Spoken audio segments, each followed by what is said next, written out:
Hello, folks. I've been promising that I would do some noodling stuff on some of my guitars. This is the third time I've done it because the stupid patch cord has been going down across the screen, so that's just silliness. But first of all, I would like to thank each and every one of you for subscribing. And if you haven't, as most people have not, please just hit that little red button, make an old man very happy, and comment. And if you're my number 100 subscriber, please leave me a comment down below because we just hit 100. It's my first 100, and I'm just so happy about it all. Let me just kind of set up again here. So today I chose to do the noodle number on my most problematic instrument. This is Cherry. I love Telecasters, but this is my least favorite of the three I have. My favorite would probably have to be my Slimline semi-hollow Tele with the P90s. I love the P90s. And then, you know, for a pure rock and roll machine, my Tele with the double humbucker active pickups really does kick butt. This is not quite a kick butt one. Now, for my backing track, I actually used a tone that I set up for my Strats, and I wanted something a little light and airy, and it seems to work on this guitar. And then for my dirty lead stuff that I'm going to do in front, I just use a standard preset, number 11 on my Moore. I'm going to start off with the lipstick pickup, which is my favorite, and then I'm going to slap that back to the single coil bridge, so that you can kind of hear that. And, you know, my big difference between sort of a tone test where I'm just kind of going through everything and a noodling one is that, you know, I'm not really just doing the lead goofing around on top of a backing track. So we're just going to see how this fares, and here we go.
gives you an idea of how the guitar sort of functions.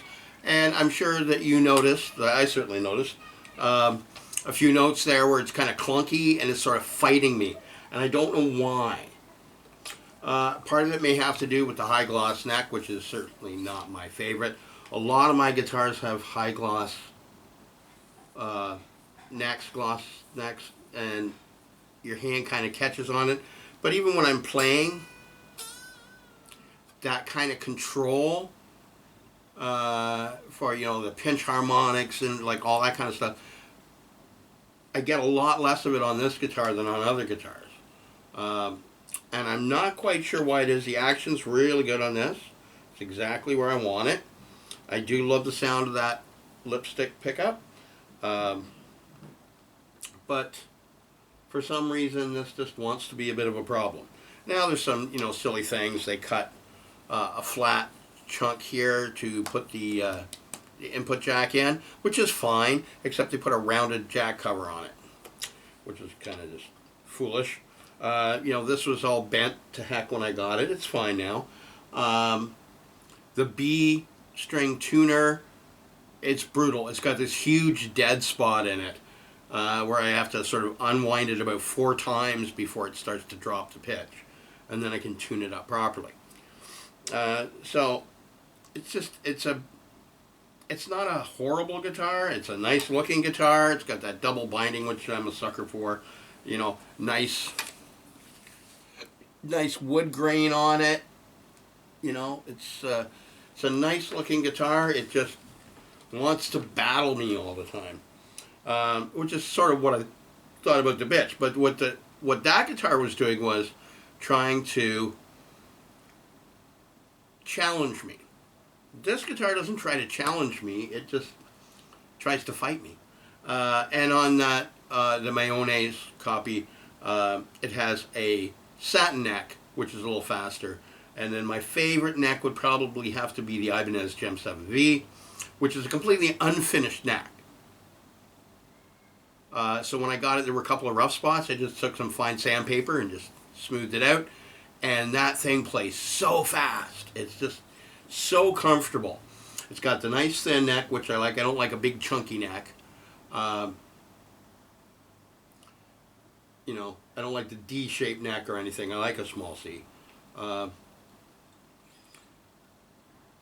And I don't know. Anyway, we'll see what happens. I'm having a custom, like a signature model telly made for me. Gonna be a little different. A stained ash body, which should look nice. Flame maple fretboard, unfinished or only lightly finished neck, locking tuners, bone nut, 500K pots, a bridge. It's a hardtail bridge, but has the fine tuning pegs on it. The selector switch for the pickups will be up here, much like a Les Paul, which is my favorite place. It's just easy to slap it into the position you want, rather than have to go down and then slide it this way. I like just like, as you're kind of strumming, you just click, da da da da da, click, da da da da, and you can sort of do it in process. So I really like that about it, and I'm sure I'm forgetting some things that I asked him about. But hopefully that'll be a nice guitar. It's going to cost me a little more, I think, because I'm being very particular about it. And certainly if they make any mistakes, they'll just have to do it again. You know, I'm asking for premium wood, premium parts. And so, yeah, that's fine. It's not about, for me, it's not about the money. It's about the quality. And, you know, Chinese guitars are not too bad, but every once in a while you get kind of a dud. This isn't a dud. I do have a dud. I have a PRS that's never worked right and probably never will. But the only use I have for it is to stick it on a wall somewhere and make it look nice. But it's useless. So that was a bit of a waste. But out of 14 different guitars from this company, including one bass and 13 of these, with 2 signature models in planning stages right now, my average is pretty good because I have a lot of really great sounding guitars. And even the